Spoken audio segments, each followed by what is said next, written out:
ভয় পাওয়ার কিছু নাই, সতর্ক করারও কিছু নাই। সবাইকে একটু হবে যে আমাদের যে নাম ছিল সেই নাম যাতে কোনো কারণে জেনুইন ভোটারের নাম বাদ না যায়। তারপরে আরও সুযোগ আছে, তো এই যে চলবে, তারপরে 1 মাস খসড়া তালিকা পঞ্চায়েতে টাঙানো থাকবে। তখন যদি কোনো জেনুইন ভোটারের নাম না উঠে, তাহলে তো আবার সুযোগ আছে ফর্ম ফিল আপ করার।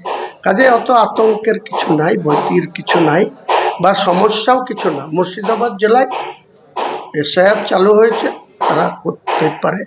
কাজে 12টা রাজ্য হচ্ছে, আমাদের আপত্তির কি আছে? ইলেকশন করুক, এসআইআর ভালোভাবে হোক, জেনুইন ভোটার যেন বাদ না যায়।